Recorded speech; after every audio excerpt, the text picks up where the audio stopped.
Hello everyone, it's Devesh Mishra and welcome back to our channel Explain. So आज हम शुरू करने जा रहे हैं भाई principle of micro economics part one का आज हम करने जा रहे हैं चैप्टर नंबर 2 स्टार्ट। तो ये जो सीरीज बन रही है बेसिकली ये सीरीज एसएल में हो, रेगुलर में हो, एनसीबी में हो, आप किसी में भी हो, ड्यू वगैरह में, तो आपके लिए बेनिफिशियल हो सकती है। जब आपके किसी भी सेमेस्टर में, मैंने क्या बोला, जब आपके किसी भी सेमेस्टर में एक सब्जेक्ट होगा principal of micro economics first, अगर आपके पास ये बुक है तो ये सीरीज आप लोगों के लिए बेस्ट है। इस सीरीज के अंदर हम टोटल 12 चैप्टर्स को लाइन वाइज कवर कर रहे हैं और जिनके लिंक मैंने डिस्क्रिप्शन में डाल दिए हैं। लाइन वाइज डिस्क्रिप्शन से जाके आप एक एक करके सारे चैप्टर्स को वॉच कर सकते हो, सारे लिंक डिस्क्रिप्शन में मिल जाएंगे। ठीक है जी, हम जो सीरीज पढ़ा रहे हैं ना, ये सीरीज बीकॉम के लिए भी है, बीए के लिए भी है, जीई में हो आप, एमआईएल में हो, डीएससी में हो, कोई भी आपका कोर्स हो, डजंट मैटर। बट एक चीज मैटर करता है क्या, कि आपके पास कौन सी बुक होनी चाहिए, principal of micro economics part 1। ठीक है जी, बहुत बढ़िया। अब एक चीज और मैं बता दूं, अगर किसी को इस बुक के नोट्स परचेज करने हैं तो ये नंबर है, इस नंबर पे जाके आप हमें व्हाट्सएप पे मैसेज कर सकते हो। मिनिमम अमाउंट 120-30 जो भी होगा वो पे करके आप नोट्स की पीडीएफ को बाय कर सकते हो। तो जिनको बाय करना है जाके कांटेक्ट करो, फटाफट से नोट्स को परचेज कर लो। इंग्लिश मीडियम में नोट्स है, सारे चैप्टर्स उसमें मैंने करा रखे हैं, शॉर्ट नोट्स, एक्सप्लेनेशन अच्छी दे रखी है भाई। जिसको बाय करने बुक की जरूरत नहीं पड़ेगी, बुक से ज्यादा बेटर है। ठीक है, तो बाय कर सकता है। चलिए जी शुरू करते हैं। सॉरी भाई, मेरी आवाज कल बोलने से ज्यादा खराब हो रखी है, थोड़ा गला बैठा है। तो चलिए शुरू करते हैं चैप्टर नंबर 2। अब यहाँ पे टाइमलाइन डाल देना जो भी बच्चा देख रहा है, ठीक है, कि यहाँ से चैप्टर शुरू हुआ है। Chapter number 2 demand. अब हम बात करने वाले हैं पहले इस चैप्टर में डिमांड क्या होता है। हमने जैसे पिछले चैप्टर में पढ़ा था scarcity of resources, second chapter में हम पढ़ेंगे डिमांड। तो डिमांड क्या होती है, पहले हम इसका मतलब समझते हैं। डिमांड का मतलब होता है जी मांग। क्या होता है? मांग। ठीक है, डिमांड का मतलब क्या होता है? मांग। ठीक है, मान लो मैं रास्ते में जा रहा हूं, मेरे को एक लग्जरी कार शोरूम मिल गया। किसका भैया, किसका? जल्दी बताओ। फरारी का। ठीक है, फरारी का शोरूम मेरे को मिला, मैंने फरारी कार देखी, भाई साहब क्या कार है, चुम्मेश्वरी। मतलब कार इतनी पसंद आई मेरे को लगा काश ये मेरे पास होती कार। ठीक है, तो मैंने क्या करा, मैंने एक डिमांड सोच ली अपने दिमाग में, मैंने एक अच्छा सोच ली कि भाई ये कार तो मेरे पास होनी चाहिए। बट डिमांड का नियम यहाँ रुकता नहीं है। डिमांड कब मेरी बनेगी वो जाके, अभी मेरी डिमांड नहीं है, अभी सिर्फ मेरी नीड है, वो वांट है। मैं चाह रहा हूं कि ऐसी कार मेरे पास हो। ठीक है, डिमांड कैसे बनती है, मांग क्या होती है? तो भैया मांग हमेशा 3 चीजों को लेकर बनती है। पहली चीज आपकी डिजायर होनी चाहिए, आपकी इच्छा होनी चाहिए। मांग के लिए पहली चीज आपकी इच्छा होनी चाहिए। जब ये 3 चीजें पूरी हो जाएंगी ना, तब ही आप कहोगे कि आपने डिमांड करी है, वरना आप डिमांड नहीं कर रहे हो, मांग नहीं है वो। तो पहली चीज, मैंने उस लग्जरी कार को देखा, फरारी को, मेरे अंदर से एक आत्मा से इच्छा निकली कि देवेश तेरे पास ये कार होनी चाहिए। तो मेरी क्या हो रही है, अंदर से इच्छा निकल रही है। तो डिमांड मतलब डिजायर निकल रही है। पहला पॉइंट पूरा हो गया, मेरी डिजायर निकली। अब आते हैं दूसरे पॉइंट पे। दूसरा पॉइंट कहता है सर आपके पास ना पैसा भी होना चाहिए खरीदने के लिए।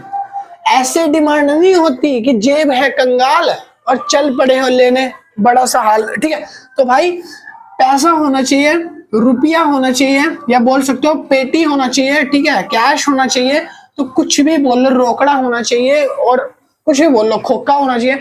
आपको ना जब तक आपके पास मनी नहीं है, पैसा नहीं है, आप डिमांड नहीं कर सकते। वो डिमांड नहीं होगी। क्यों?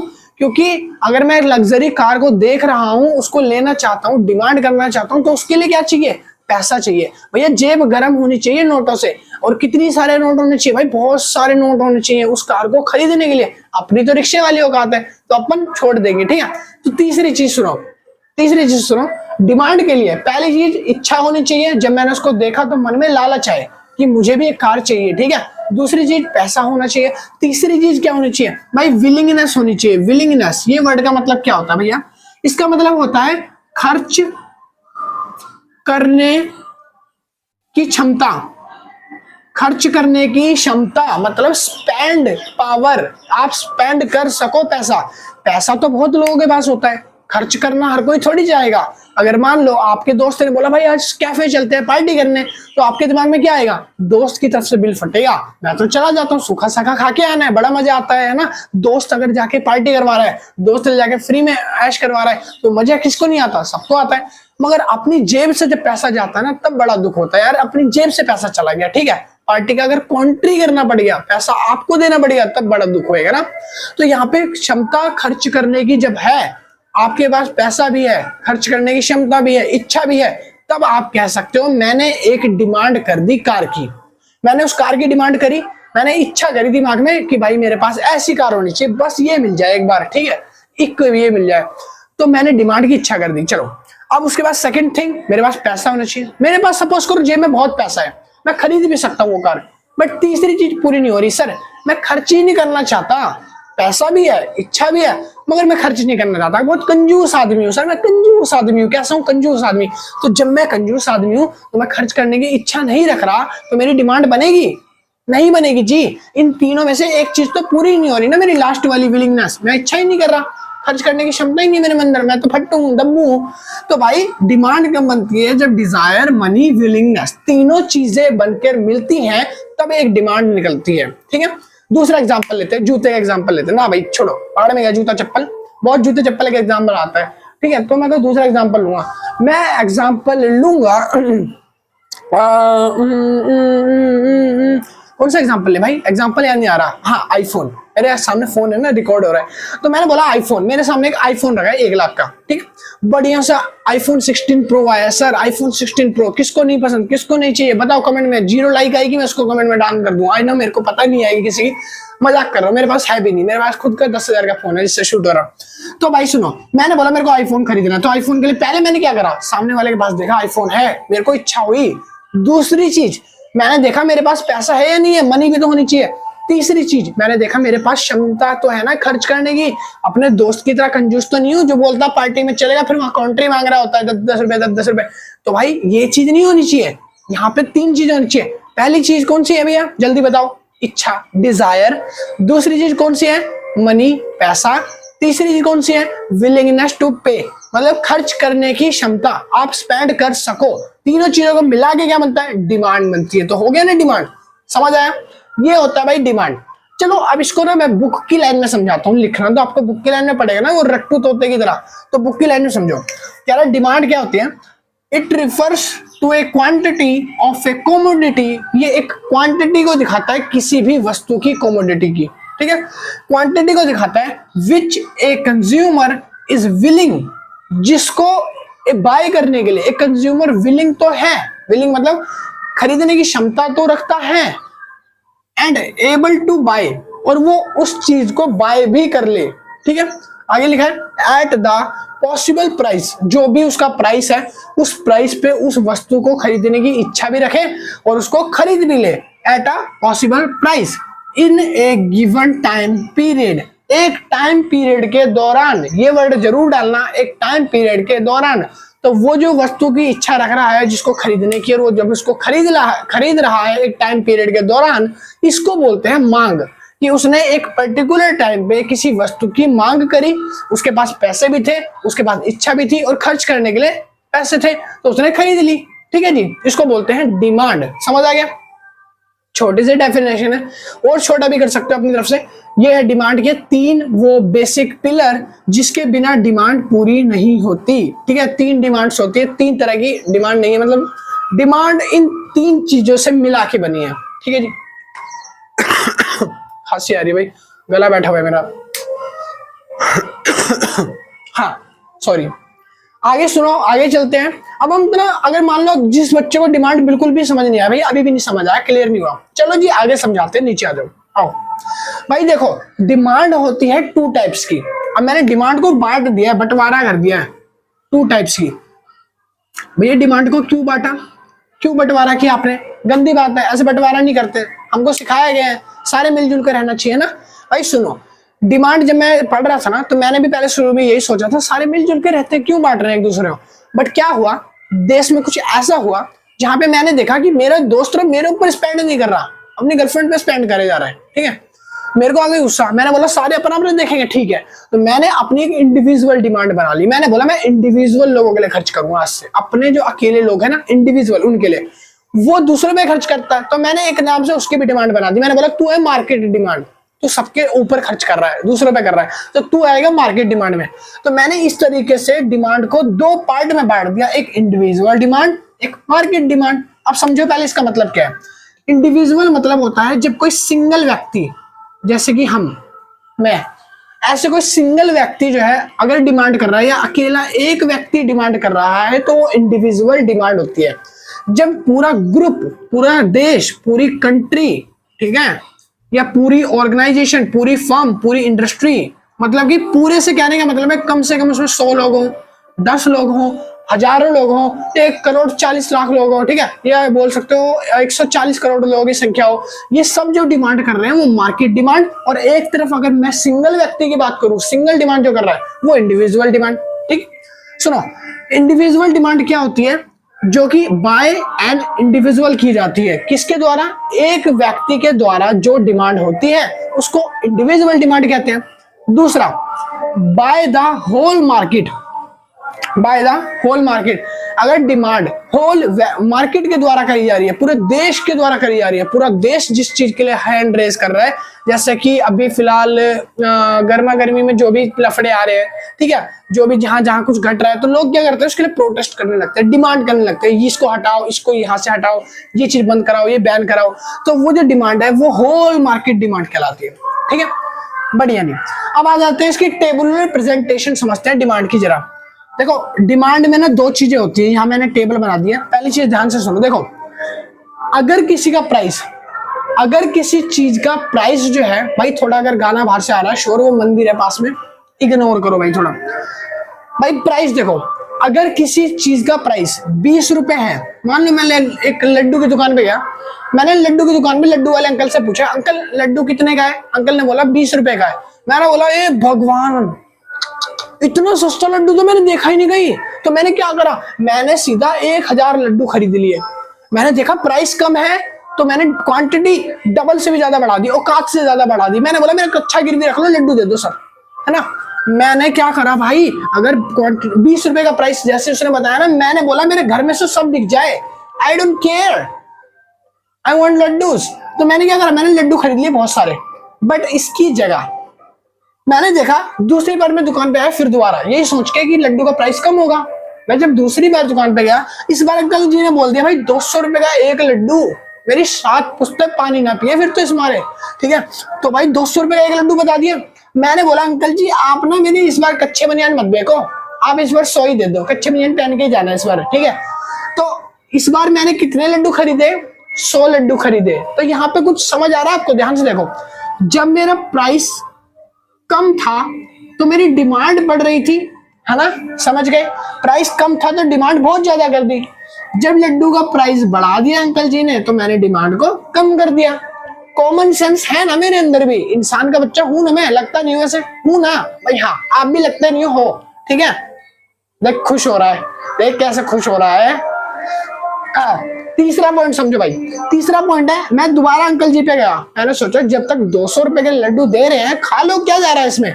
तो जब तीसरी बार गया तो अंकल जी ने बोला भाई लड्डू इस बार 2000 रुपए का एक है। मैंने बोला अंकल जी इसमें क्या अंबानी का बेटा अनंत अंबानी मिला रखा है, लड्डू के अंदर मिला के दे रहे हो क्या? ये शाहरुख खान की धोती है इसमें जो इतना महंगा है, ठीक है। तो उन्होंने बोला भाई 2000 का लड्डू चाहिए तो बता। मैंने बोला 2000 का लड्डू भाई, अगर मैं 10 लड्डू भी खरीदता हूँ तो कितने हो जाएंगे मेरे? 20,000। तो मैंने बोला अंकल जी 10 दे दो, बहुत ज्यादा करके आप 10 दे दो, बहुत गरीब आदमी से, हम गरीब फैमिली से बिलोंग करते, 2000 का लड्डू कहाँ ही पर पड़ेगा। तो मैंने सिर्फ 10 लड्डू खरीदे। तो जब प्राइस बहुत हाई कर देगा कोई चीज, तो डिमांड बिल्कुल खत्म हो जाएगी, ठीक है जी। अब देखो यहाँ पे एक चीज और समझाता हूं आपको। ये थी इंडिविजुअल डिमांड, एक अकेला व्यक्ति कैसा सोचता है। अब मैंने सोचा क्या जो मैं सोच रहा हूँ, मैं ही पागल हूँ, मैं ही इंसान का बच्चा हूँ भाई, बाकी सारी मार्केट क्या सोचती होगी। मैंने बोला मार्केट को एनालाइज करूंगा मैं, मार्केट डिमांड समझेंगे। मार्केट डिमांड क्या होती है? मार्केट में मैं गया, मार्केट में ए बी सी ये 3 आदमी थे, ठीक है, 3 आदमी थे जो अलग अलग क्वांटिटी खरीद रहे थे। मैंने देखा मार्केट में, जब मार्केट में प्राइस लड्डू का 20 रुपए था, तो ए व्यक्ति ने कितने लड्डू खरीदे? ए व्यक्ति ने 1000 लड्डू खरीदे। जब मार्केट में प्राइस 20 ही था तो बी ने 2000 खरीद लिए और सी ने 3000 खरीद लिए। मैंने सोचा ये तो वही काम कर रहे हैं जो मैं कर रहा हूँ, सेम ही तो कर रहे हैं, मैं भी वही कर रहा था। 20 का लड्डू था, मैंने भी 1000 खरीदे, इन्होंने भी 1000, 2000, 3000 खरीद लिए, सस्ते हैं तो ठीक है। मगर जब लड्डू के प्राइस बढ़ गए तो भी इन्होंने वही करा जो मैंने किया। मैं तो सोच रहा था, मैं हैरान था कि मैं ही पागल हूँ क्या, सारे पागल है भाई। इन्होंने भी जैसे प्राइस बढ़ा डिमांड कम कर दी। ए ने 120 की डिमांड कर ली, बी ने बोला 150 दे दे भाई, सी ने बोला 200 दे दे भाई, ठीक है जी। हाँ, और उसके बाद तीसरे में आया, मैंने बोला चलो 2 केस में तो देखा जाता है कि मेरे थोड़ा सा लग रहा है, डाउट आ रहा है। मैंने बोला तीसरी बार देखता हूँ डिमांड मार्केट की कैसी है। मैं मार्केट में गया, इस बार मार्केट, एक मिनट भाई,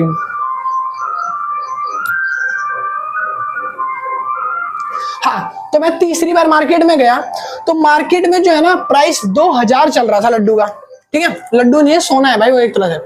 तो मार्केट में प्राइस 2000 चल रहा था लड्डू का। अब मैंने मार्केट में देखा जब प्राइस 2000 था ना तो डिमांड कितनी कितनी कर रहे हैं लोग। तो ए तो डिमांड कर रहा था 10, ए ने बोला भाई मेरे को 10 दे दे, बी ने बोला 15 दे दे और सी ने बोला 20 दे दे, ठीक है।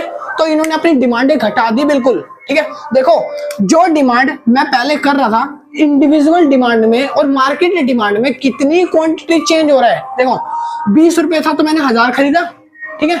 जैसे 200 रुपए बढ़ाया तो मैंने 100 डिमांड कर दी, 1000 से 100 पे ले आया, कितनी कम कर दी, 900।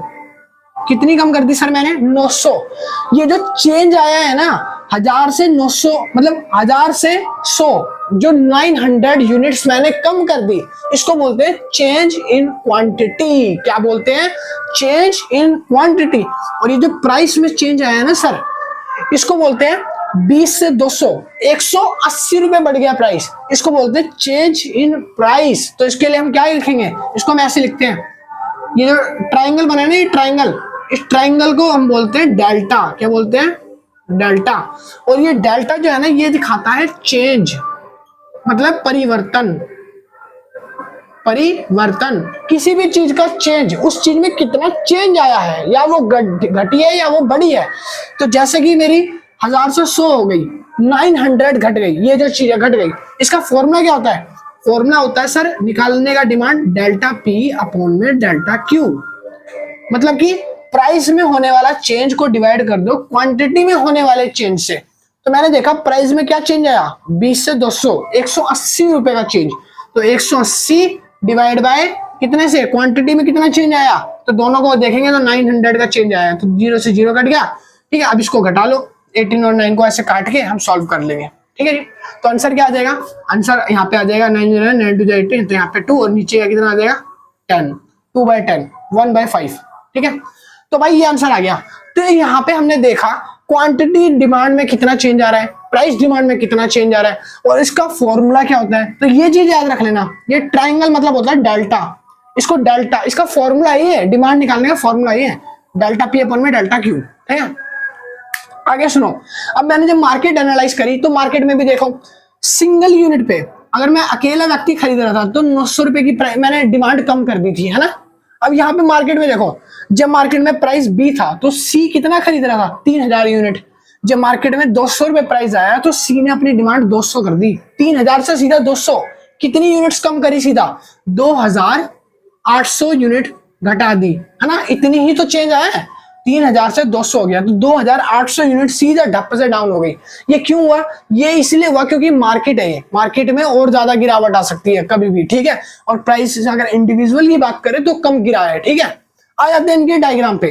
भाई देखो इतना में समझ आ गया होगा डिमांड क्या होती है, डिमांड कर्व क्या होता है और डिमांड का रूल क्या होता है। डिमांड का रूल क्या होता है, फॉर्मूला डेल्टा पी अपॉन में डेल्टा क्यू, मैंने यहाँ पे लिख दिया है तो उसको याद कर लेना। अब आते हैं डिमांड कर्व कैसे बनता है। भाई डिमांड के ना कुछ कर्व होते हैं, डिमांड हमेशा इस तरीके से बनती है, ऐसे ऐसे ऐसे ऐसे बनाते हैं ग्राफ पे डिमांड को, ठीक है।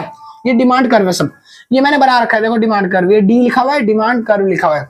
अब देखो जब मेरा प्राइस यहां था, जब मेरा प्राइस यहां था मतलब प्राइस मेरा बढ़ा हुआ था बहुत ज्यादा, तो लोग जब बढ़े हुए प्राइस पे देखा जाए तो लोग ज्यादा डिमांड करेंगे कम करेंगे। अगर किसी चीज का प्राइस, टमाटर का प्राइस 1000 रुपए किलो हो जाए तो आप ज्यादा टमाटर खरीदोगे कम खरीदोगे, ऑफ कोर्स कम खरीदेंगे। भैया पागल बना रहे हो क्या, इतने महंगे टमाटर आपसे लूंगा, चप्पलें पड़ेगी घर पे, ठीक है, तो आपने सही निर्णय लिया।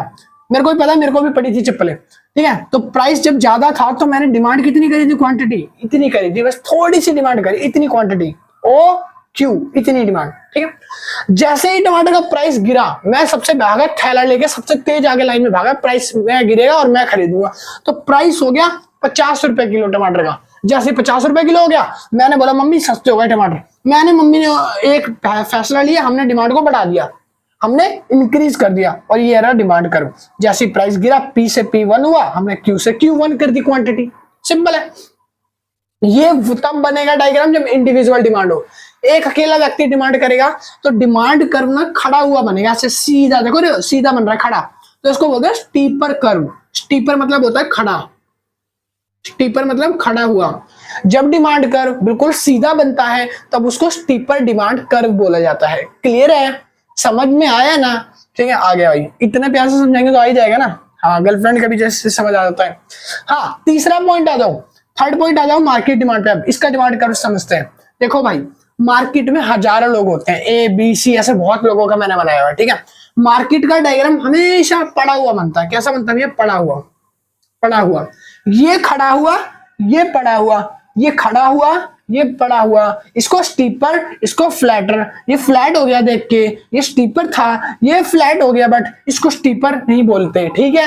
तो देखो, जब मेरा प्राइस पी था, मैं घेवर खरीदने गया। घेवर जानते हो, वो व्हाइट रंग का होता है। मेरे को आई डोंट नो, आपको पता है नहीं पता, व्हाइट रंग का मीठा मीठा सा होता है, स्वीट है वो, ज्यादातर तीज में बनाई जाती है अगस्त के आसपास। सुनो, प्राइस जब हमारा यहाँ पे था, प्राइस हमारा यहाँ पे था, तो हमने डिमांड को इस जगह पे रखा। जब प्राइस गिरा तो हमने डिमांड को बढ़ा दिया। प्राइस गिरा, डिमांड आगे खिसक गई, हमने प्राइस गिराने पे डिमांड को खिसका दिया, Q1 पे आ गई, ठीक है। और इसका उल्टा हो जाएगा अगर मान लो प्राइस बढ़ गया। पहले प्राइस कम था, अब प्राइस बढ़ गया, मान लो प्राइस ऊपर चला गया। पहले डिमांड हम ज्यादा कर रहे हैं, जैसे ही प्राइस बढ़ेगा तो हमारा डिमांड कर्व यहां आ जाएगा इस जगह पे, फिर हम डिमांड कम करेंगे, ठीक है। तो ये था डिमांड कर्व। इसको बोलते हैं फ्लैटर कर्व। कौन सा बोलते हैं? Flatter curve. क्या बोलते हैं? Flatter curve. फ्लैटर मतलब पड़ा हुआ, स्टीपर मतलब खड़ा हुआ, ठीक है। इतना समझ जाओगे, बहुत बढ़िया। चलते हैं आगे। सर अब आगे मेन कॉन्सेप्ट पढ़ाने वाला हूं, आपकी बुक से बहुत इंपॉर्टेंट टॉपिक पढ़ाने वाला हूं। क्या पढ़ाने वाले हैं सर भैया? हाँ, बहुत इंटरेस्ट आने वाला है, ऐसा टॉपिक पढ़ाने वाला हूं। तो भाई आगे हम पढ़ने वाले हैं फैक्टर्स इफेक्टिंग डिमांड, 7 फैक्टर्स। अब मैं बनाने वाला हूं 7 वो चमत्कारी जादुई फैक्टर्स जो आपकी डिमांड को इफेक्ट करते हैं, चीन डबाक डमडम, ठीक है। तो भाई 7 फैक्टर्स आते हैं। 7 फैक्टर्स में मैं पहले आपको सारे फैक्टर्स बताऊंगा। पहले चीज तो देखो, ये रहे 7 के 7 फैक्टर, ठीक है। पहला होता है PX, दूसरा PR, तीसरा E, T, Y, N, Y, D, ठीक है। NYD एक साथ है, N अलग है, YD अलग है, एक साथ है। आगे आगे धीरे धीरे वीडियो में देखो देखो क्या होता है, क्या मैं सारी चीज आपको समझाऊंगा, एक एक कॉन्सेप्ट समझाऊंगा, एक चीज कॉन्सेप्ट, ठीक है। छोटी छोटी चीजें भी समझाऊंगा। देखो, पहली चीज हम शुरू कर रहे हैं PX से। हम किससे शुरू कर रहे हैं? हम PX से शुरू कर रहे हैं। PX पहला वाला, PX पहला। मैं 7 के साथ समझाऊंगा, मैंने बताया ना PX से शुरू करेंगे। ये वो फैक्टर्स है जो डिमांड को इफेक्ट करते हैं, याद रखना। इन 5 फैक्टर्स को बोलते हैं हम डिमांडिंग फैक्टर, मतलब कि जो डिमांड पे इफेक्ट करते हैं। बट अगर मैं इन दोनों को भी मिला दूं ना इसके साथ, तो ये जब 7 फैक्टर मिल जाएंगे तो ये अदर फैक्टर्स कहलाते हैं। क्या कहलाते हैं? अदर फैक्टर्स, ठीक है। सुनो, पहला आता है price of commodity X, PX। PX क्या कहता है? पहला फैक्टर क्या कहता है? पहला फैक्टर कहता है कि सर अगर आप प्राइस को कम कर दोगे तो डिमांड आपकी बढ़ जाएगी। प्राइस को कम कर दोगे ना तो डिमांड आपकी बढ़ जाएगी। ये P था, ये P1, तो इसकी वजह से Q, ये Q1 हो गया। जैसे ही मैंने प्राइस कम की, डिमांड बढ़ गई। सिंपल सी बात है। देखो, आपको रियल लाइफ एग्जांपल दूं। अभी टमाटर वाला दिया था, अभी बोला टमाटर वाला छोड़ो, आलू वाला दो। आलू वाला भी नहीं दूंगा, टमाटर वाला भी नहीं दूंगा, मैं दूंगा कुछ और का, ठीक है। तो भाई सुनो, मुझे खानी है चाउमीन, ठीक है। मैं चाउमीन वाले भैया से रोज चाउमीन खरीदता हूँ, रोज चाउमीन खाता हूँ। बट किसी दिन क्या हुआ, एक दिन मैदा महंगा हो गया और चाउमीन का रेट बढ़ गया, ठीक है। ये रेट बोल सकते हो इतना घट गया चाउमीन का कि मैदा सस्ता हो गया, रेट घट गया। हम यहाँ पे अभी घटने की बात कर रहे हैं, हम इस बार प्राइस को कम कर रहे हैं। अगले वाले में प्राइस बढ़ाएंगे, अगले में रेट बढ़ाएंगे। चाउमीन का अभी कम रख लो, रेट क्यों, खा लो, अभी चीज नहीं खानी है, ठीक है। तो भाई जब मैंने प्राइस चाउमीन के कम कर दिया, आई नो चाउमीन नहीं खाते, मोमोज खा लो, फिर आप मोमोज की एग्जांपल करते हैं। जब मैंने मोमो की प्राइस को कम किया तो भैया 1 प्लेट और मोमोज लगा दो, ठीक है। रोटी ना खाई जा रही, ठीक है। तो भाई मैंने क्या करा, क्वांटिटी बढ़ा दी, मैंने क्वांटिटी को आगे इंक्रीज कर दिया क्योंकि मोमोज के प्राइस घटे, और मैंने बोला जैसे मोमोज के प्राइस 10 रुपए से 5 रुपए प्लेट आ गए, वही 4 मोमोज 5 रुपए में, भैया 2 प्लेट और मार दे, ठीक है, 2 प्लेट और लगा, सीधा लालच आ गया छोरी के मुंह में, ठीक है भाई। मैंने क्या करा, आगे बढ़ा दी अपनी, क्या कर दी, क्वांटिटी आगे बढ़ा दी। ये है तब डिमांड कर्व जहां पे हमारा प्राइस, सॉरी ये मैंने उल्टा कर दिया, किसने कर दिया, किसकी गलती है, प्राइस कम होगा तो डिमांड बढ़ जाएगी, ठीक है। देखो इसमें उल्टा कर रखा है, ये वाला डायग्राम इधर आना था, ये वाला इधर आना था। तो प्राइस जब हमारा गिरेगा तो डिमांड बढ़ जाएगी। आते हैं दूसरे वाले में, इस वाले में देखो, अब इसमें क्या हुआ सर, इसमें प्राइस बढ़ेगा और डिमांड कम हो जाएगी, ठीक है। तो ये डिमांड कम होगी, प्राइस बढ़ेगा, ठीक है। तो ये हो गया P1 और ये हो गया P। पहले मैंने क्या बोला था, मैंने बोला था कि आपके मोमोज के प्राइस जो है वो कम हो चुके हैं, है ना। अब मैं बोल रहा हूं कि आपके मोमो के प्राइस जो है वो बढ़ चुके हैं। अब आपको गुस्सा आएगा कि नहीं आएगा, जो भैया 10 रुपए में, 20 रुपए में, 30 रुपए में, 40 रुपए में आपको मोमो खिला रहे थे, वो भैया आप हजार रुपए मांग रहे हैं, प्राइस इतना बढ़ गया, मैं देखा, ठीक है, रातों रात ऐसा हो गया। क्यों? क्योंकि मैंने स्टॉक कर लिया है भाई सारा मैदा, ठीक है। अब सुन लो ध्यान से, देखो जैसे ही प्राइस पी पे था, प्राइस ऊपर चला गया, प्राइस बढ़ गया, प्राइस अगर मान लो 500 था, अब वो बढ़ के 100,000 हो गया, बढ़ गया है। तो हमने क्या करा, हम भी दिमागदार हैं, पहले हम इतनी क्वांटिटी ले रहे थे, फिर हमने क्वांटिटी को खत्म कर दिया, हमने बोला भाई अब हम भी कम खाना शुरू करेंगे, हम डाइटिंग करेंगे, हाँ ठीक है। तो जैसे ही प्राइस बढ़ा, हमारे पास पैसा था नहीं, तो हमने क्वांटिटी को कम कर दिया। तो प्राइस बढ़ने की वजह से जब क्वांटिटी डिमांड में कम आ जाए, गिरावट आ जाए, तो इसको क्या बोलते हैं, यहाँ पे डिमांड कर्व फ्लक्चुएट हो गया फिर से। तो यहाँ पे इंक्रीज इन डिमांड, यहाँ पे डिमांड इंक्रीज हुई है और यहाँ पे डिक्रीज हुई है, घट गई है, ठीक है, डिक्रीज इन डिमांड। ये जो फैक्टर्स हैं, अगर आपको साफ साफ नहीं दिख रहे तो मैं यहां लिख देता हूं, मैंने क्या लिखा है वो यहां लिख देता हूं दोबारा, PRETYNYD।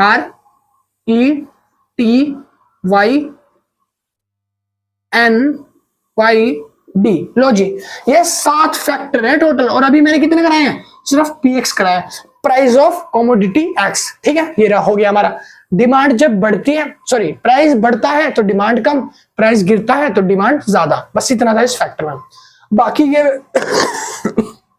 सॉरी में बाकी ये फैक्टर जो है मैं इसके आगे लिखवाने वाला हूं, तो फटाफट से इसको उतार लो, ये सारा उतार लो। इसके बाद आपका समझ लो 30% चैप्टर खत्म हो गया, अभी आगे बहुत रह रहा है, ठीक है। तो मैं वो भी लिखवाने वाला हूं, उसको उतार लो, स्क्रीनशॉट ले लो, नोट्स वगैरह बाय करने भाई, इतने प्यार से नोट्स बनाए हुए मैंने अपने हाथ से, जिस प्यार से आप मेरी आवाज सुन रहे हो ना, इसी प्यार से नोट्स बनाए। तो जिसको भी लेना है, ये नंबर है, इस नंबर पे मैसेज कर दो, सर नोट्स बाय करने, जो भी अमाउंट होगा पे करके आप बाय कर सकते हो, फटाफट उतार लो।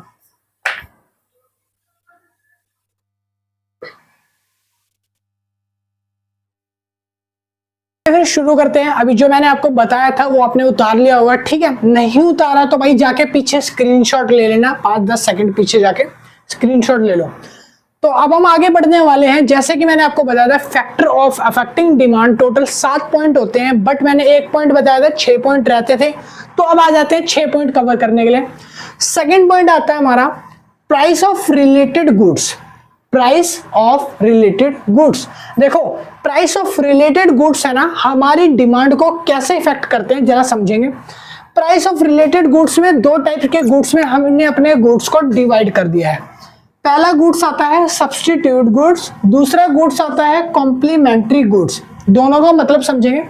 सब्स्टिट्यूट गुड्स वो गुड्स होते हैं जिसमें हम एक गुड्स को अगर हमारे को नहीं मिल रहा तो हम उसकी जगह उसका सब्स्टिट्यूट यूज कर लेते हैं, सर दूसरा गुड्स यूज कर लेते हैं। जैसे कि चाय coffee, ball pen, gel pen, blue वाला, ठीक है।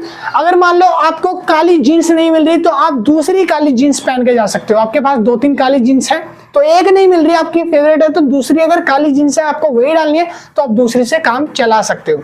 तो यहाँ पे कहने का मतलब क्या है, कहने का मतलब ये है सब्स्टिट्यूट गुड्स वो गुड्स होते हैं those goods who affect demand directly, जो डिमांड को डायरेक्ट इफेक्ट करते हैं। जैसे कि टी और कॉफी, अगर आपको मान लो रोज सुबह उठ के चाय पीने की गंदी आदत लगी हुई है, ठीक है, आप चाय पत्ती, निकोटीन कंज्यूम करते हो, बहुत सारी चीजें, ठीक है, और आपको लगता है कि किसी दिन चाय नहीं है तो आपकी मरने जैसी हालत हो जाएगी। मैंने बोला ना अभी आपको तलब लगी है तो आपकी मरने जैसी हालत हो जाएगी, क्योंकि मैं तो पीता नहीं हूँ भाई, मैंने चाय छोड़ रखी है, सच ही बता रहा हूँ, 8-10 साल से चाय छुई भी नहीं है, बिल्कुल जी। तो अगर आपने चाय की आदत डाल रखी है, चाय नहीं मिल रही, तो आप उसकी जगह कॉफी यूज करोगे, क्योंकि बहुत गंदी आदत लगी है, आप कॉफी के बिना रह नहीं पाओगे उसके बिना, ठीक है। तो हम क्या करेंगे, देखो यहाँ पे हुआ क्या, जब चाय की जो डिमांड थी वो मैंने देखा कि चाय नहीं है हमारे पास, तो चाय की डिमांड क्या हो गई, कम हो गई, और जिसकी वजह से चाय की डिमांड कम होने की वजह से कॉफी की डिमांड अपने आप बढ़ गई। क्यों? क्योंकि चाय नहीं थी, घर में कॉफी पड़ी थी, हमने कॉफी बना के पी ली। समझ आ गया? इसको बोलते हैं सब्स्टिट्यूट गुड्स, जहां पे एक चीज ना होने से हम काम चला लेते हैं दूसरी चीज के लेकर। यहाँ पे आपको मैं एग्जांपल देता हूँ, आपने क्रिकेट टीम देखी होगी, यहाँ पे क्या होता है, जब एक बैट्समैन उतारा जाता है ना, जब बैट्समैन इंजर्ड होता है तो उसकी जगह एक सब्स्टिट्यूट को रखा जाता है, कि जब बैट्समैन इंजर्ड होगा या कोई इंजरी हो गया, कुछ भी होगा मिस हैपनिंग, तो दूसरा उसका जो सब्स्टिट्यूट है वो उसकी जगह खेलेगा।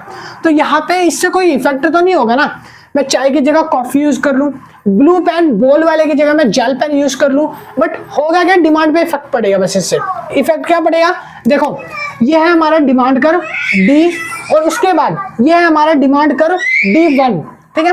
अब यहाँ पे क्या हो रहा है, प्राइस तो हमारे सेम है, कॉफी के प्राइस हो या चाय के प्राइस हो, प्राइस सेम रहेंगे। जब मेरी चाय की डिमांड कम हो जाएगी, मैं चाय नहीं पी पा रहा, तो मैं क्या करूंगा, डिमांड बढ़ा दूंगा, किसकी, कॉफी की। तो ये कॉफी का डायग्राम बना दिया मैंने, डिमांड बढ़ जाएगी। अगर बताओ कि कॉफी की डिमांड कम हो जाती, प्राइस जो है चाय के गिर जाते, तो कॉफी की डिमांड कम हो जाती, तो इसका डायग्राम उल्टा बनता, ये वाला बन जाता।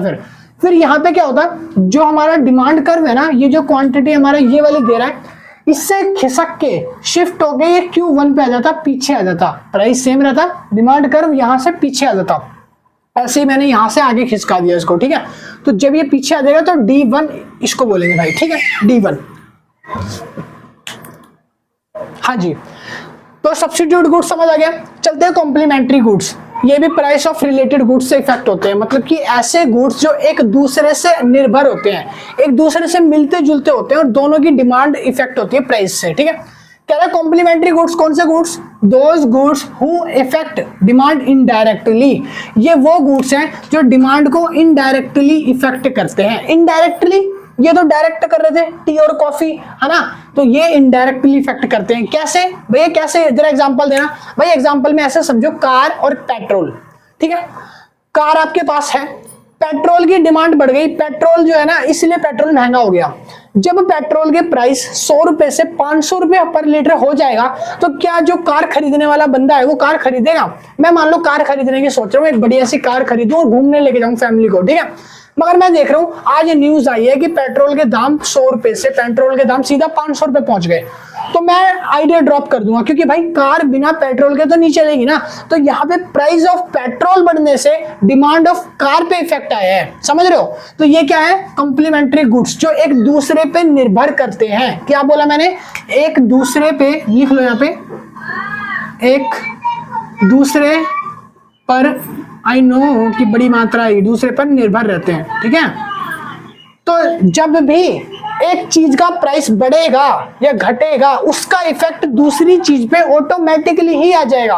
प्राइस ऑफ पेट्रोल कम हो गया ना, तो कार की डिमांड अपने आप बढ़ जाएगी। भाई पेट्रोल के दाम 0 कर दूंगा ना मैं, तो कार फटाफट खरीदेंगे लोग। भाई पेट्रोल फ्री है, कार चलाओ जितनी मर्जी चलाओ, ठीक है। कोई भी चीज फ्री होती है तो ज्यादा बढ़ा देते हैं। वही चीज यहाँ पे कि जब मैंने देखा पेट्रोल के दाम जो है वो बढ़ गए, पेट्रोल के प्राइस बढ़ गए, तो डिमांड ऑफ कार जो है वो कम हो गई। जो डिमांड कर्व डी पे था, ए पॉइंट पे था, ये खिसक के कहां पे आ गया, D1 पे आ गया, पॉइंट बी पे आ गया।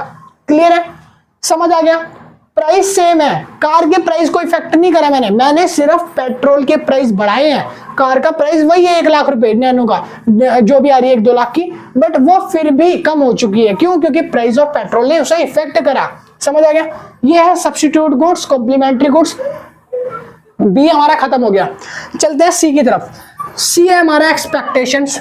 सर एक्सपेक्टेशन का मतलब समझो पहले। एक्सपेक्टेशन मतलब होता है अनुमान लगाना, संभावना, ठीक है।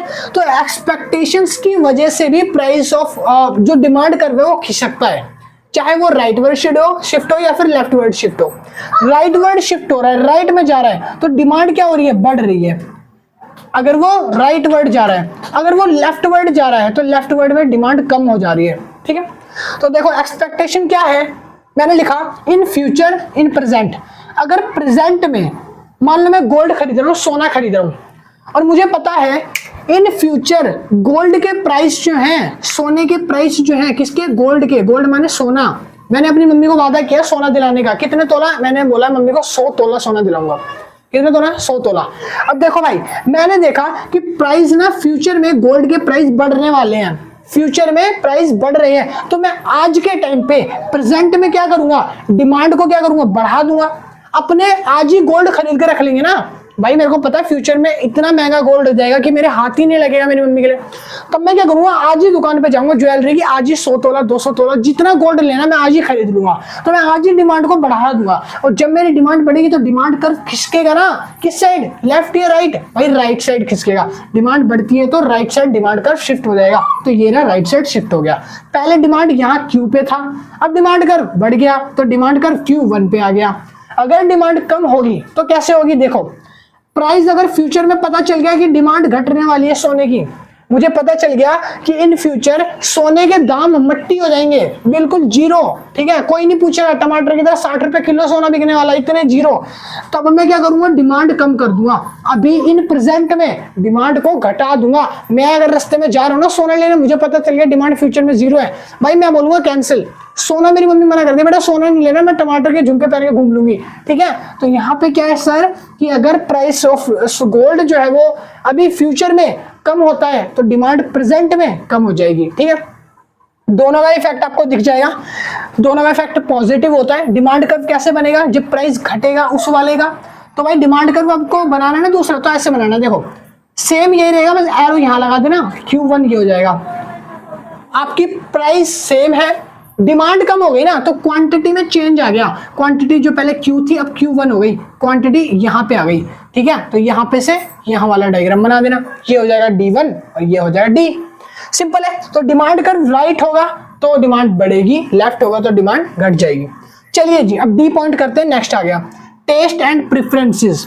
सर टेस्ट एंड प्रेफरेंसेस की वजह से भी डिमांड कर्व में फ्लक्चुएशन देखने को मिलता है। कैसे, देखो आप किसी चीज को अगर पसंद करते हो तो आप उसकी डिमांड ज्यादा करोगे कम करोगे। मान लो अगर मैं कोई सब्जी लेने जा रहा हूँ, मेरे को पता है करेला कड़वा है, मेरे को अच्छा नहीं लगता, तो मैं करेले की डिमांड कम करूंगा ना। मैं क्यों खाऊंगा करेला, मैं क्या खाऊंगा, matar paneer, shahi paneer, chow mein, tikki, burger, momos, I don't know बाद में क्या होगा मेरे साथ, बंगाली पे जाना पड़ेगा या कुछ भी होगा, बट अभी के टाइम पे भाई मुझे खाना है। टेस्ट देखूंगा मैं अपना, क्या देखूंगा सर, टेस्ट। हम यहाँ पे रुचि देखेंगे, रुचि और प्राथमिकता किसमें है, हमारी पसंदीदा चीज कौन सी है, हम उसकी डिमांड बढ़ा देंगे। तो हम क्या करेंगे, जब हमारी टेस्ट अच्छी होगी ना, टेस्ट अगर हमें जहां अच्छा मिलेगा, बढ़ा हुआ मिलेगा, वहां हम अपनी डिमांड को बढ़ाएंगे ना। जहां पता है इतना गंदा कड़वा करेला मिल रहा है और सड़ी सी सब्जियां मिल रही है जो कि मेरे को नहीं पसंद, जैसे कि घिया, मुझे नहीं पसंद टिंडे, मुझे नहीं पसंद ये क्या बोलते हैं करेला, तो ऐसी सब्जी जहां मिलेगी, जहां मेरा टेस्ट बेकार लगेगा मेरे को, मैं डिमांड कम कर दूंगा, मैं डिमांड छोड़ दूंगा, मैं नहीं खा रहा वो चीजें। तो जब मेरी डिमांड बढ़ेगी तो डिमांड कर्व राइटवर्ड शिफ्ट हो जाएगा। जब मेरी डिमांड घट जाएगी तो डिमांड कर्व इसका उल्टा बन जाएगा, इनवर्स हो जाएगा। उल्टा इनवर्स क्या, ये लेफ्टवर्ड शिफ्ट हो जाएगा। ठीक है, जब डिमांड घट जाएगी तो। क्लियर है, टेस्ट एंड प्रेफरेंसेस समझ आ गया। चलिए फिर आगे चलते हैं। अब और डिमांड किससे इफेक्ट होती है भाई, अभी मैं कितने फैक्टर बता चुका हूं, देखो एक पहले बताया था, दूसरा, तीसरा, चौथा, अब पांचवें पे आ गए हैं, इनकम एंड कंज्यूमर। ठीक है, सॉरी, इनकम ऑफ कंज्यूमर, एक उपभोक्ता की आय, कंज्यूमर की इनकम जो है वो डिमांड को कैसे इफेक्ट करती है। भाई देखो, कंज्यूमर अपनी इनकम को दो चीजों पे खर्च करता है। पहली चीज वो जो नॉर्मल गुड्स है, दूसरी चीज वो जो हमारी इंफीरियर गुड्स है। नॉर्मल गुड्स को बोलते हैं सामान्य वस्तु, या फिर बोल सकते हो बढ़िया वस्तु। ठीक है, बढ़िया बोल लो, सामान्य बोल लो। नॉर्मल गुड्स मतलब कि दाल, रोटी, आटा, चीनी, ये नॉर्मल गुड्स है, सामान्य वस्तु है। अगर इसी की जगह मैं बात करूं घटिया वस्तु, घटिया वस्तु कौन सी, इंफीरियर गुड्स, भाई बाहर से आई नो चिल्लाने की आवाज आ रही है, बच्चा किडनैप करके लेके जा रहे हैं, मुझे फर्क नहीं पड़ता कि बच्चा किडनैप होगा नहीं होगा, बट मैं यहाँ पे पढ़ा हूँ, ठीक है, मैं नहीं जा रहा बाहर बचाने, तो उसको इग्नोर करो आप, एक बच्चा किडनैप करके लेके जा रहे हैं मेरे सामने। हाँ, तो अब दूसरी चीज क्या है कि इंफीरियर गुड्स जो है, इंफीरियर गुड्स जो है मतलब घटिया वस्तु जो है वो है, और एक तरफ है नॉर्मल गुड्स। अब देखो आपके पास इनकम आ गई, बहुत सारा पैसा आ गया, आज ही आपकी सैलरी आई है, तो ना आपकी अगर इनकम, ये जो वाई है ना, वाई मतलब है इनकम, देखो मैंने लिखा Y is equal to income, income को वाई से डिनोट करते हैं, ठीक है। तो जब मेरी इनकम बढ़ेगी तो मैं नॉर्मल वस्तु बढ़ाऊंगा खरीदना या कम कर दूंगा, भाई अच्छी वस्तु तो खरीदूंगा ही ना। जब मेरी इनकम बढ़ेगी, आज ही मुझे सैलरी मिलेगी, तो मैं अच्छा खाऊंगा, अच्छी चीजें कंज्यूम करूंगा, तो मेरी डिमांड बढ़ जाएगी, और जब डिमांड बढ़ जाएगी तो ग्राफ राइट वर्ड खिसकेगा, तो डिमांड कर्व कहाँ जाएगा, राइट वर्ड की तरफ जाएगा खिसक के। पहले क्वांटिटी क्यू था, अब क्वांटिटी Q1 हो गया, बढ़ गया क्वांटिटी मेरा, ठीक है, मैं अच्छी चीजें ज्यादा कंज्यूम कर रहा हूँ। बट जब मेरी सैलरी बॉस ने काट ली, मेरे को बहुत गुस्सा आएगा, पहली बात तो मेरी सैलरी काट ली क्योंकि मैं गंदा काम कर रहा था। जब मेरी सैलरी कम होगी तो मैं क्या नॉर्मल चीजें खरीद पाऊंगा, नहीं खरीद पाऊंगा ना, डिमांड कम करूंगा ना, क्योंकि पैसा ही नहीं है मेरे पास, तो डिमांड गिर जाएगी, और जब डिमांड गिरेगी तो डिमांड कर्व कहाँ जाएगा, लेफ्ट वर्ड शिफ्ट हो जाएगा, डिमांड गिर जाएगी तो यहाँ लेफ्ट वर्ड की साइड इस साइड को आ जाएगा, इस साइड को बढ़ा देना, क्लियर है, बहुत बढ़िया। ये वो है जब नॉर्मल गुड्स की बात करिए। अब बात करते हैं इंफीरियर गुड्स की, घटिया वस्तु की, ठीक है, वो वस्तु है जो बिल्कुल घटिया होती है, कूड़ा कचरा वाली वस्तु है, ठीक है। तो देखो भाई घटिया वस्तु में क्या होगा, जब आपके पास पैसा बढ़ेगा, जब आपके पास मनी ज्यादा आएगी, ठीक है, पैसा आएगा, मनी आ रही है, तो भी आप मान लो आप एकदम अमीर हो, अंबानी के औलाद हो, ठीक है, आप क्या हो, बहुत अमीर हो, अंबानी के बेटे हो, शाहरुख खान ने गोद लिया, मुंह वाला बेटा बना लिया आपको, ठीक है, या बेटी बना लिया आपको, अरे हाँ तुझे कह रहा हूं मैं, सुन मेरी बात ध्यान से, आप बहुत अमीर हो, शाहरुख खान की औलाद हो, शाहरुख खान का छठा बेटा हो आप, ठीक है, जिसको बोलते हैं ना जनी भुली औलाद वगैरह, तो आप मान लो शाहरुख खान सलमान खान का औलाद हो, बेटे हो, उनके पास पल रहे हो, काम कर रहे हो, जो भी है, आई डोंट नो, छोड़ो।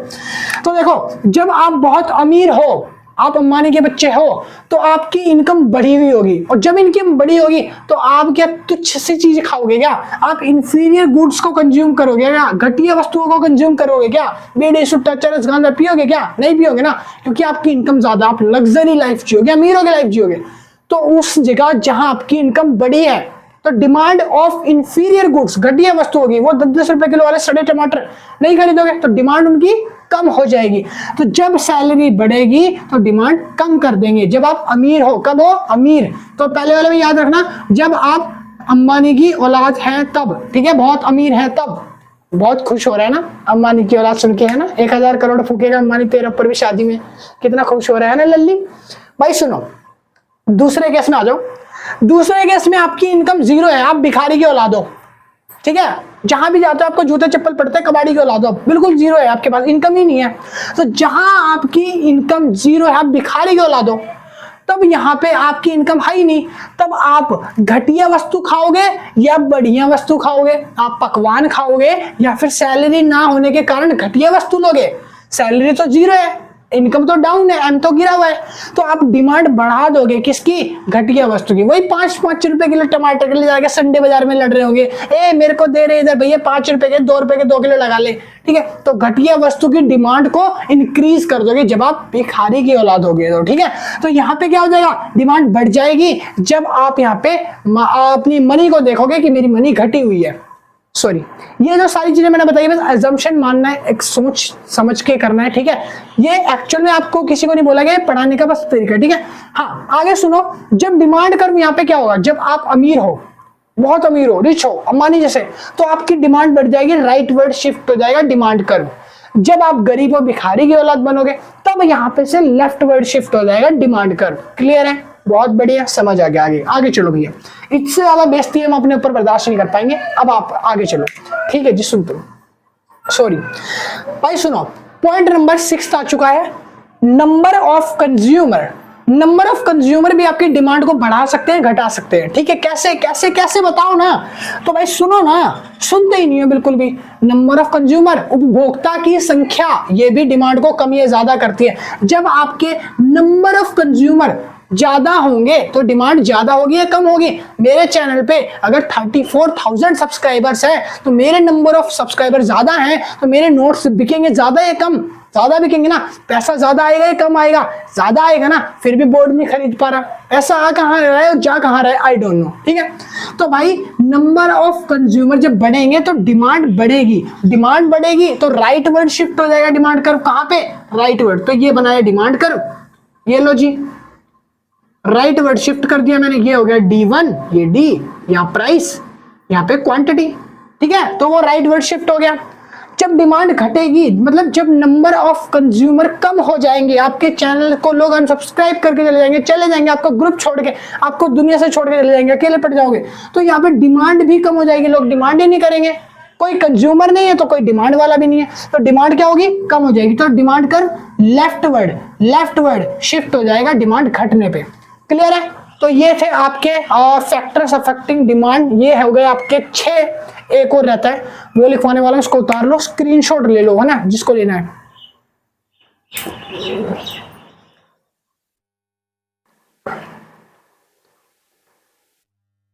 हाँ जी, तो मैंने अभी जो बताया था आपने उतार लिया होगा। चलिए फिर शुरू करते हैं उसके आगे के टॉपिक्स। तो भाई आगे मैंने लिखा यहाँ पे फैक्टर इफेक्टिंग डिमांड्स के टोटल 7 टॉपिक होते हैं, जिसमें से मैंने अभी आपको 6 क्लियर कराए थे, ये आ चुका है 7वां। भाई 7th पॉइंट है डिस्ट्रीब्यूशन ऑफ इनकम।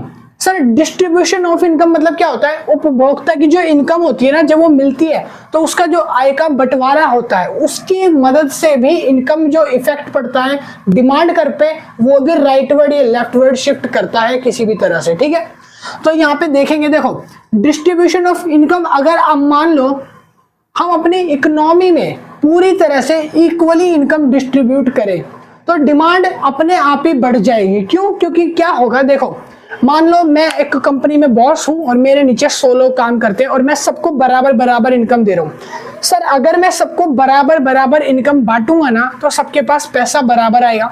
जब सबके पास बराबर पैसा आएगा तो सारे डिमांड कैसे कर पाएंगे? बढ़ी हुई डिमांड करेंगे, बराबर डिमांड कर पाएंगे। अगर इनकम लेवल डिस्ट्रीब्यूशन एक बराबर हुआ तब। बट अगर इसकी जगह मैंने इनकम डिस्ट्रीब्यूशन अनइक्वल करा, सैलरी को मैंने किसी को 10,000 दे रहा हूँ, किसी को 500 दे रहा हूँ, किसी को 50,000 दे रहा हूँ, तो इनकम अगर मैं अनइक्वल डिस्ट्रीब्यूशन करूंगा तो डिमांड वो कैसे कर पाएंगे? अगर जो 50,000 ले रहा है मेरे से सैलरी, वो तो अच्छा खा पाएगा। जो मेरे से 100 रुपए, 200 रुपए, 300 रुपए सैलरी ले रहा है, क्या वो बढ़िया चीज खा पाएगा, लग्जरी चीज जो 50,000 वाला खा रहा है? भाई उसकी तो सैलरी भी नहीं है, तो वो डिमांड क्या करेगा? कम कर देगा। तो जब डिमांड कम होएगी तो डिमांड का स्लोप हमेशा लेफ्ट वर्ड को शिफ्ट हो जाएगा, जो कि मैं हर बार बता रहा हूं। और जब डिमांड बढ़ जाएगी तो हमेशा की तरह राइट वर्ड स्लोप हमेशा शिफ्ट हो जाएगा, जैसा कि फिगर में दिख रहा है। ठीक है, सॉरी, डिमांड कर्व D से D1 पे आ जाएगा, क्वांटिटी Q से Q1 पे बढ़ जाएगी। ठीक है, अब देखो ये हो गई यहाँ पे खत्म आपके 7 के 7 फैक्टर, सारे फैक्टर। अब फैक्टर के बाद एक छोटा कंक्लूजन आपको सिखाता हूं। फैक्टर जो थे ना हमारे, हमने जो भी अभी तक पढ़ा वो ये थे, बेसिक मैंने सारे लिख दिए। पहला था PX, price of related commodity goods. दूसरा था PR, ये प्यार नहीं है, PR है सर। ठीक है, PR, price of related goods. फिर आता है E, एक्सपेक्टेशन, संभावना। टेस्ट एंड प्रेफरेंस मतलब T, Y मतलब इनकम ऑफ एम्प्लॉइज। फिर आता है N, नंबर ऑफ एम्प्लॉइज। फिर आता है YD, इनकम डिस्ट्रीब्यूशन। ठीक है, कैसे हो रहा है? तो ये 7 पॉइंट थे, 1 2 3 4 5 6 7, जो मैंने अभी आपको पूरे फैक्टर्स में पढ़ाई। अब देखो ब्रैकेट से लेकर जो शुरुआत तक जितने भी पॉइंट्स है ना, ये जो 5 फैक्टर है, 1 2 3 4 5, ये पांचों फैक्टर इंडिविजुअल डिमांड को रिप्रेजेंट करते हैं। किसको करते हैं? रिप्रेजेंट किसको करते हैं? इंडिविजुअल डिमांड को। जो मैंने पढ़ाई थी इंडिविजुअल डिमांड, एक बंदा जब डिमांड करता है तब क्या होता है? तो वही चीज को रिप्रेजेंट करते हैं। दूसरा, अगर मैं ये 7 के 7 को कंसीडर कर लूं तो ये बन जाती है हमारी मार्केट डिमांड। ये पूरी की पूरी मार्केट डिमांड को कंसीडर करके बनाई गई है। 7 फैक्टर मिलके मार्केट डिमांड को, कंज्यूमर को, डिमांड को, मार्केट वाली डिमांड जो होती है उसको दिखाते हैं। ठीक है जी, हाँ जी। चलिए जी, अब हम पढ़ने वाले हैं इसके बाद आगे law of diminishing marginal, sorry, law of demand क्या होता है, मांग की नियम क्या होता है, मांग का नियम क्या होता है। मांग का नियम है। हाँ भाई, लॉ ऑफ डिमांड क्या कहता है? लॉ ऑफ डिमांड कहता है कि अदर थिंग्स रिमेन कांस्टेंट, बाकी सारी बातें सामान्य रहने पे। क्या बोला मैंने? ये वर्ड मार्क कर लेना भाई, ये वर्ड, ये लाइन ना बहुत इंपॉर्टेंट है, बहुत ज्यादा इंपॉर्टेंट है सर, इंपॉर्टेंट लिख लो इसके ऊपर, ठीक है। और जब आप डेफिनेशन लिखोगे ना, आप ऐसे ही लिखोगे कि अदर थिंग्स रिमेन कांस्टेंट से ही स्टार्ट करोगे। अन्य बातें समान रहने पर, if the price of commodity increase, जब किसी कमोडिटी प्राइस इंक्रीज होता है, किसी भी चीज की प्राइस को इंक्रीजमेंट मिलती है, बढ़ जाती है प्राइस, तब क्या होता है? अपने आप automatically quantity of demand decrease होने लगती है, उसकी क्वांटिटी ऑफ डिमांड डिक्रीज हो जाती है। अब आप मेरे पास मार्कर लेने आओगे ये वाला, तो ये मार्कर 10 रुपए का है। अब आप अगर इसको ज्यादा डिमांड करोगे, 100 मार्कर खरीदोगे, तो ऑलरेडी मैं मार्कर की प्राइस को डिक्रीज करके दूंगा, 6 या 7 रुपए का एक मार्कर दूंगा। अगर आप एक ही मार्कर खरीदोगे तो मैं पूरा 10 रुपए चार्ज करूंगा, ठीक है। तो यही चीज सिखा रहा है कि जब आप किसी भी चीज के प्राइस को बढ़ा हुआ देखते हो तो प्राइस बढ़ने से डिमांड कम होती है, और प्राइस देखते हो जब कम है तो डिमांड बढ़ जाती है, ठीक है। इसको हम कैसे डिनोट करते हैं? इसको इस तरह से लिखते हैं, PX PRETYNYD। ये वो ही फैक्टर है जो लॉ ऑफ डिमांड को इफेक्ट करते हैं, और पूरी की पूरी 7 फैक्टर्स को इफेक्ट करते हैं यही फैक्टर्स जो मैंने सारे पढ़ाए हैं, ठीक है जी।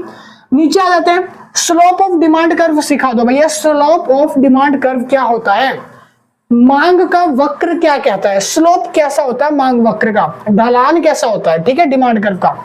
ये है आपका डिमांड कर्व, ध्यान से देखो, ये डिमांड कर्व है, ये डी है, ये डिमांड है, ये आपका प्राइस है, ये प्राइस नया वाला है, ये पी है, ये P1 है, ये क्यू है, ये Q1 है। देखो यहाँ पे हो क्या रहा है, पहले जो मेरा प्राइस था वो था P, पुराना प्राइस था P से मैं इतनी क्वांटिटी लेता था। जब मेरा प्राइस P था, मेरा प्राइस 10 रुपए था, तो मैं इसको 5 क्वांटिटी को कंज्यूम कर रहा था।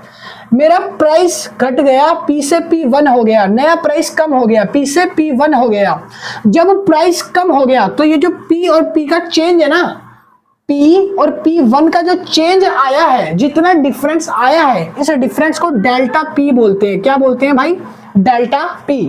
तो हम इसको लिख लेंगे यहाँ पे डेल्टा P, मतलब चेंज इन प्राइस, प्राइस का जो भी चेंज आया, पुराना प्राइस और नए प्राइस का जो चेंज है उसको डेल्टा P। अब नए प्राइस और पुराने प्राइस में चेंज होने की वजह से मेरा जब प्राइस घटा तो मेरी क्वांटिटी खिसक गई, किस साइड को? राइट वर्ड मेरा डिमांड कर्व जो है वो शिफ्ट हो गया, आगे मैंने और ज्यादा मांग चालू कर दी। तो पहले मैं 10 रुपए में 5 रुपए की क्वांटिटी मांगता था। अब मैं प्राइस जब कम हो गया, प्राइस हो गया 5 रुपए, तो अब मैं क्वांटिटी बढ़ा के 10 कर दूंगा, मेरी क्वांटिटी खिसक गई। तो जो क्वांटिटी पहले Q थी वो Q1 हो गई। तो जिस क्वांटिटी में चेंज आया, चेंज इन क्वांटिटी, तो चेंज इन क्वांटिटी ये कहलाएगी डेल्टा Q। और स्लोप का डिमांड का फॉर्मूला यही होता है कि डेल्टा P अपॉन में डेल्टा Q, कि जितना चेंज प्राइस में आया है और जितना चेंज क्वांटिटी में आया है उनको डिवाइड कर दो तो आपका डिमांड कर्व एक्चुअल डिमांड निकाल देगा। क्लियर है? जैसे कि 10 से कितना हो गई है, प्राइस पहले 10 था, कितना हो गया 5, तो 10 से 5 कितना चेंज आया? 5 का। क्वांटिटी कितनी चेंज हुई है? 10 से 5 या 5 से 10 कितना चेंज आया? 5 का। तो काट दो, कितना आया? 1। तो मेरा जो डिमांड कर्व है आंसर क्या आया? 1 आ गया। ठीक है जी, बैलेंस है। हाँ, आगे चलते हैं। डिमांड कर्व का जो स्लोप है ये ढलान होता है, जो मांग वक्र का ढलान जो है वो क्यों होता है? किन कारणों की वजह से जो डिमांड कर्व है वो डाउनवर्ड स्लोप होता है? तो उसका कारण क्या है? देखो लिखा है डाउनवर्ड स्लोपिंग डिमांड कर्व। तो डाउनवर्ड स्लोपिंग डिमांड कर्व क्यों होता है? पहली चीज तो होती है डिमिनिशिंग मार्जिनल यूटिलिटी, इसको बोलते हैं डिमिनिशिंग मार्जिनल यूटिलिटी। ठीक है, इसकी वजह से DMU की वजह से डिमांड कर्व राइटवर्ड, मतलब कि डिमांड कर्व जो है डाउनवर्ड स्लोपिंग होता है। कैसे भैया समझाओ DMU होता क्या है? भाई देखो, टेबल की मदद से समझाऊंगा आपको। ठीक है, यहाँ पे आप लिख सकते हो, टेबल की मदद से मैं आपको समझाऊंगा कि कैसे हमारा DMU वर्क करता है पूरी तरीके से। ठीक है, देखो यहाँ पे मेरी रेटिंग, यहाँ पे है मेरी हंग्री, मेरी नीड, मेरी डिजायर, यहाँ है मेरी डिजायर। भाई देखो शुरू में ना मैं बहुत भूखा था, मैं बहुत जिम करता हूँ, मैं बहुत दौड़ता हूँ, मैं भाग के आया कहीं से, बहुत ज्यादा दौड़ रहा था, बहुत ज्यादा भूख लग रही थी। मैंने घर पे आके मम्मी को कहा कि मम्मी मैं बहुत ज्यादा दौड़ के आया हूँ तो मेरे को भूख लग रही है, खाने को दे दो कुछ। ठीक है। तो मम्मी ने बोला ठीक है बेटा मैं खाने को देती हूँ, बैठ जाओ। तो मम्मी लेके आई मेरे लिए रोटी। मम्मी एक रोटी लेके आई शुरू में मेरे लिए। कितनी रोटी लाई भाई? एक रोटी लाई। जब मम्मी मेरी नीड को देख के एक रोटी लेके आई मेरे लिए, तो उस जगह पे मेरा जो मैंने रेटिंग जो है ना उस चीज को, मैंने रोटी को रेटिंग दी। मतलब एक रोटी खाने से मुझे जो सेटिस्फैक्शन मिला ना, जो संतुष्टि प्राप्त हुई मेरे को, जो सौभाग्य मिला मेरे को उसको खाने का, तो उससे जो मेरे को अंदर मन में लगा ना, मैंने उसको रेटिंग दी। मैंने बोला मम्मी आज खाना बहुत बेस्ट बनाया आपने, बढ़िया बनाया। मैंने 10 में से उसको रेटिंग दी। कितनी? आउट ऑफ 10 में से 10 दे दी, पूरी 10। मेरे को पहली रोटी खाते ही मजा सा आ गया। क्यों? क्योंकि मैं बहुत ज्यादा थक के आया था, बाहर से भाग के आया था, थक रहा था मैंने मम्मी को बोला मगर मम्मी अभी भी भूख नहीं मरी, एक रोटी और मिलेगी। मम्मी ने बोला ठीक है। मम्मी मेरे लिए लेके आई दूसरी रोटी। मगर जब मैंने दूसरी रोटी खाई ना, तो उस रोटी ने मेरे को सेटिस्फैक्शन उतना नहीं दिया जितना पहली ने दिया था। पहली से बहुत ज्यादा मिला था, क्योंकि मैं धूप से थक के आया था, गर्मी में लथपथ पसीने में, बहुत ज्यादा भूख लग रही थी। तब मैंने मम्मी को बोला मम्मी ये रोटी थोड़ी ठीक थी, नो। इसको मैंने कितनी रेटिंग दी? नो। ऐसे ही मैंने बोला मम्मी भूख नहीं मर रही मगर मेरे को और रोटी चाहिए। मम्मी ने दी तीसरी, तो मैंने उसको रेटिंग दी और कम सेटिस्फैक्शन मिला, क्योंकि मेरी भूख क्या है? मरती जा रही है। धीरे धीरे पेट भरता जाएगा, और जैसे जैसे पेट भरता जाएगा आपकी इच्छा करेगी और रोटी खाने की? नहीं जी। तो जैसे जैसे पेट भर रहा है तो उसकी वैल्यू मेरे को थोड़ी बेकार लगेगी। मेरे को लगेगा कि हाँ ठीक ठाक है, नॉर्मल है। मगर जो पहली रोटी मैंने खाई थी भाई, वो बहुत ज्यादा सेटिस्फैक्शन थी, क्योंकि इतनी ज्यादा भूख लग रही थी, कुछ भी मिल जाए मैं खा लूंगा, बहुत अच्छा लग रहा था हर चीज। मगर जब पेट भरता गया, मम्मी रोटी देती गई तो मैं सेटिस्फैक्शन देता गया। तो मैंने ऐसे करते करते मम्मी रोटी बढ़ाती 5, 6, 7, और मैंने सेटिस्फैक्शन देना शुरू किया। तो जो 7वीं रोटी उससे मेरे को सिर्फ 4 रेटिंग का सेटिस्फैक्शन मिला। 10 का क्यों नहीं मिला? क्योंकि अब मेरा पेट भर चुका है 4 पे। डिमिनिशिंग मार्जिनल यूटिलिटी यही सिखाता है कि जब एक कंज्यूमर कंज्यूम करना शुरू करता है किसी चीज को, तो धीरे धीरे उसकी नीड जब फुलफिल हो जाती है ना, जब उसकी आत्मा भर जाती है उस चीज से, तो उससे वो तृप्त होके बोलता है भैया बस, इससे ज्यादा मेरे को नीड नहीं है, और इससे ज्यादा ही वर्थ इट भी नहीं है मेरे लिए। क्या अब मैं रोटी खाना चाहूंगा? मैं इतनी रोटी खा चुका हूँ, साथ मेरा पेट भर गया है। अगर मैं और रेटिंग खाऊंगा ना, अगर मैंने एक रोटी और खा ली, तो मैं इसको माइनस में दूंगा, रेटिंग माइनस में 1, कि मम्मी मेरे को आपने फालतू खिला दिया, मेरे को मन भी नहीं है खाने का, अच्छी नहीं लग रही है मेरे को। क्यों नहीं अच्छी लग रही? पहले तो बड़ी अच्छी लग रही थी, पहले भूख लगी थी भाई, अब भूख नहीं है, खत्म हो गई, रोटी से पेट भर गया। तो जहां भूख खत्म वहां रोटी बेकार लगेगी। तो यहाँ इसका कहने का मतलब है डिमिनिशिंग मार्जिनल यूटिलिटी ये बताती है कि धीरे धीरे किसी चीज को आप उपभोग करते रहोगे तो एक टाइम ऐसा आएगा जहां पे वो चीज आपको बुरी लगने लग जाएगी। ठीक है, आगे सुनिए। अब ये इसके साथ साथ डाउनवर्ड स्लोपिंग का सिर्फ एक कारण तो होगा नहीं, और भी कारण है। दूसरा कारण होता है नए कंज्यूमर, न्यू कंज्यूमर। तो नए उपभोक्ता जो होते हैं ना, वो तलाश करते हैं कि जहां पे प्राइस अच्छा, कम प्राइस पे मेरे को बढ़िया खाना मिले। तो जब नए कंज्यूमर आए ना आपके ढाबे पे, आपकी दुकान पे, तो आप प्राइस को कम रखो। प्राइस कम रखोगे डिमांड ज्यादा होगी, प्राइस को बढ़ा दोगे तो डिमांड कम हो जाएगी। डिमांड को मैंने बताया ना कैसे बनाते हैं, यूं करना है, यूं करना है, यूं करना है, यूं करना है, यूं करना है, यूं करना है, यूं करना है। ये है आपका डिमांड कर्व, ये है आपका डिमांड कर्व, ये है आपका प्राइस, ये है आपका क्यू, ये है आपका Q1, ये है D1। तो जब आपका प्राइस कम है तो डिमांड बढ़ जाएगी, तो डिमांड बढ़ेगी, क्वांटिटी बढ़ेगी, इंक्रीज इस साइड को।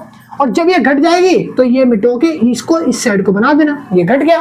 ठीक है, दूसरा इनकम इफेक्ट। भाई इनकम इफेक्ट की वजह से भी डिमांड कर्व जो है स्लोप होता है। कैसे? अगर आपकी इनकम जो है वो बढ़ी हुई है, आपको अच्छा खासा कमाते हो, पैसे अच्छे खासे हैं, तो आप क्या चाहोगे कि मैं अच्छी वस्तुएं खाऊं या घटिया वस्तुएं खाऊं? जब आपकी इनकम अच्छी है तो आप डिमांड जो है वो क्या करोगे? बढ़ा दोगे, किसकी? अच्छी वस्तु की। बट इंफीरियर गुड्स में क्या करोगे? डिमांड कम कर दोगे। ठीक है, और जब आपकी इनकम घट जाएगी आप अपने आप ही डिमांड को बढ़ा दोगे। जब आपकी इनकम घट जाएगी तो आप डिमांड बढ़ा दोगे, सॉरी, किसकी? इंफीरियर गुड्स की। तो यहाँ पे कौन से केस की बात हो रही है सर?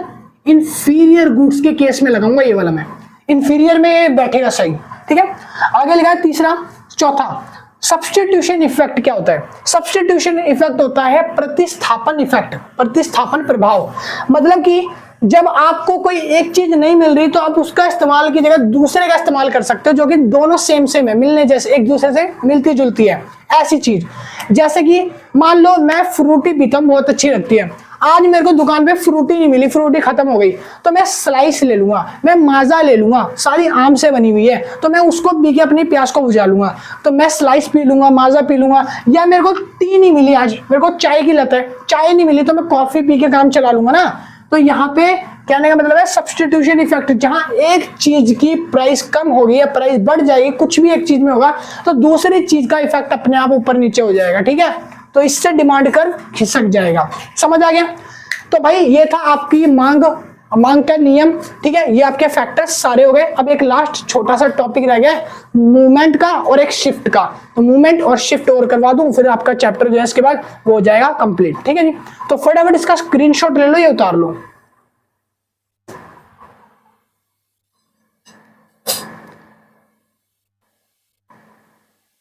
चलिए फिर जो मैंने अभी बताया था उतार लिया होगा।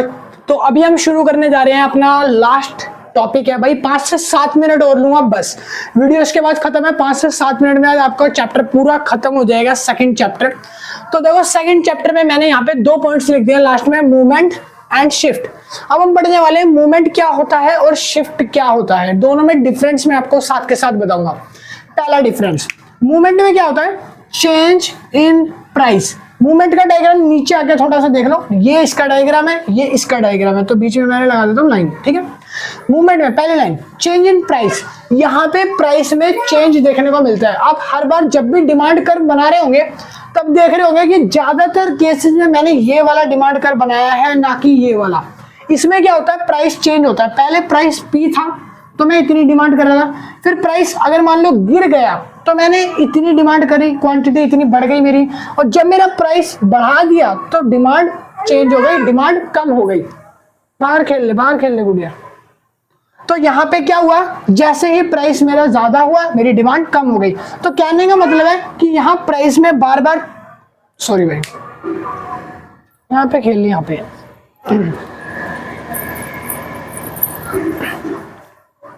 हाँ। तो मैं क्या बता रहा था भाई, मैं ये बता रहा था कि यहाँ पे प्राइस में चेंज होता है।